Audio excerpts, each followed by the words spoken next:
This is the YPO Technology Network AI brief for Wednesday, March 4th, 2026. I'm Stephen Forte. Today, we're talking about the moment AI stopped being a conversation topic and started being an operating decision. 3 stories this week made that shift impossible to ignore. Let me set it up. Jack Dorsey just cut 40% of Block's workforce and said the quiet part out loud. It's because of AI. Meanwhile, almost half your employees are already using AI tools you didn't approve and don't control. And Ramp just shipped an accounting agent that codes your transactions and posts your accruals in real time. These aren't future state promises. This is happening right now in companies that look a lot like yours. So let's get into it. So Block, parent company of Square and Cash App, on February 26th, they announced roughly 4,000 job cuts. That's a big number. But here's what makes this different from every other layoff headline you've scrolled past. This was not a cost-cutting move driven by bad results. Block just reported strong quarterly earnings. Dorsey framed this as a structural change in how companies should be built. His exact words, and I want to be precise here, something has changed. The intelligence tools we're developing and using, along with smaller and more streamlined teams, are fostering a new operational model that fundamentally alters the nature of building and managing a company. That's not spin. That's a CEO telling Wall Street his company needs fewer humans per dollar of output.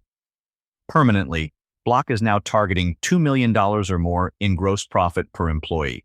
That's roughly 4 times their pre-pandemic levels. Think about what that means for headcount planning, not trimming around the edges, rethinking from the ground up how many people it takes to run a business unit. And Dorsey isn't alone. In 2025, companies attributed 55,000 job cuts to AI. That's 12 times the number from 2023.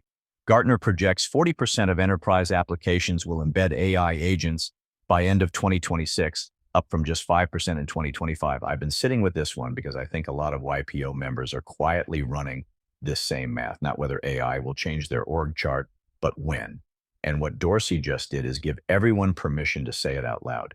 Here's what it looks like in practice. Say you run a mid-market services company, 250 employees. You've probably got a finance team of 12, an ops team of 15, maybe 20 people in client support.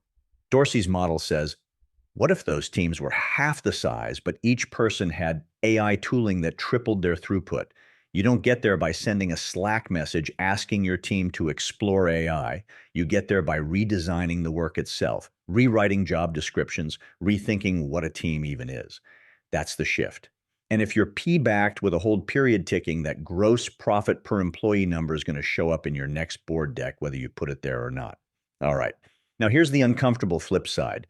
While CEOs are starting to think about AI strategically, their employees already made the decision for them. A Netscope report found that 47% of employees using AI at work are doing it through personal accounts.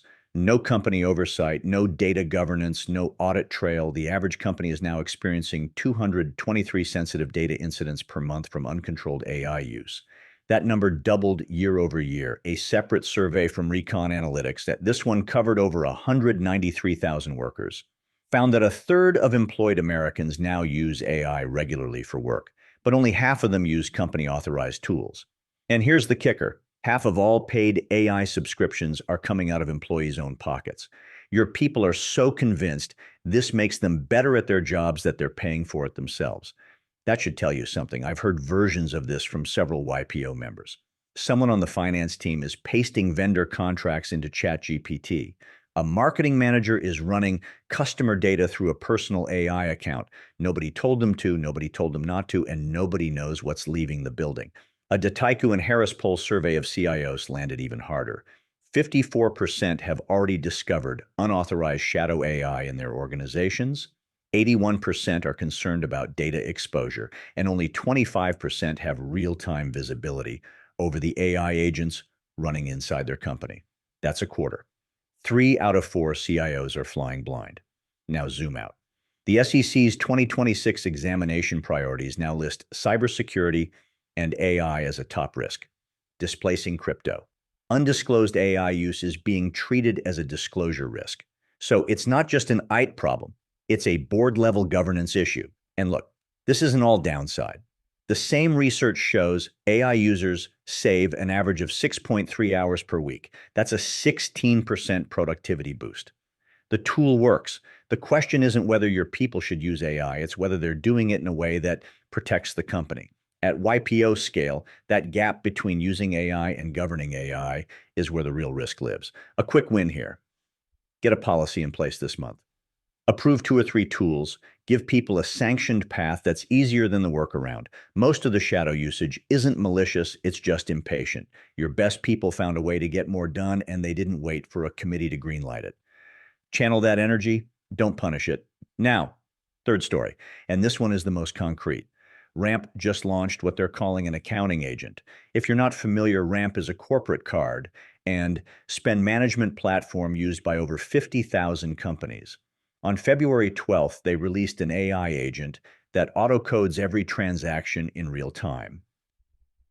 As it happens, not at month end, not during the close. As the spend occurs, the system is trained on millions of transactions and learns each company's specific coding patterns.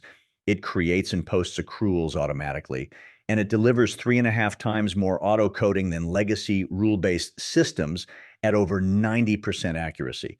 Here's why I think a lot of people are going to underestimate this. Today, only 2% of finance teams use AI as their primary coding method. 2%, that means 98% are still doing it the old way, manually categorizing transactions, scrambling at month end, playing catch up. Ramp says their agent saves over 40 hours a month for finance teams. That's a full person's work week. Every month, gone. Perplexity's controller put it well. AI handles routine coding in real time and keeps our books audit ready, so we close faster every month without the scramble. If you've ever watched your finance team lose a week to close, you know exactly what that scramble looks like. For a YPO member running a company doing 50 to 200 million in revenue, you probably have a finance team of 8 to 15 people. A meaningful chunk of their month goes to transaction coding, reconciliation, and accrual posting. Your controller probably loses a solid week every close cycle just chasing down miscoded expenses and building accrual schedules. Ramp's pitch is that an AI agent handles that entire repetitive layer. So your team focuses on analysis, forecasting, and planning, the part that actually moves your business forward. It's available now for Ramp Plus customers, and I'd expect every major spend platform to follow within the year. If your CFO hasn't looked at this category recently, now would be the time. So here's the thread that ties all 3 of these together. Each story answers the same question. How far along is AI in actually replacing work, not just promising to? Block says, far enough to cut 40% of our workforce. Your employees say, far enough that half of us are using it without telling you. Ramp says, far enough to close your books. The gap between AI is interesting and AI is running parts of your company. Close this week. And the only question is whether you're managing that transition or it's managing you. That's worth bringing to your next forum meeting, not as a technology discussion, as an operating model discussion. That's the YPO Technology Network AI Brief for Wednesday, March 4th. I'm Stephen Forte. If this hit home, send it to a fellow member who needs to hear it. I'll be back tomorrow with more. Until then, stay sharp.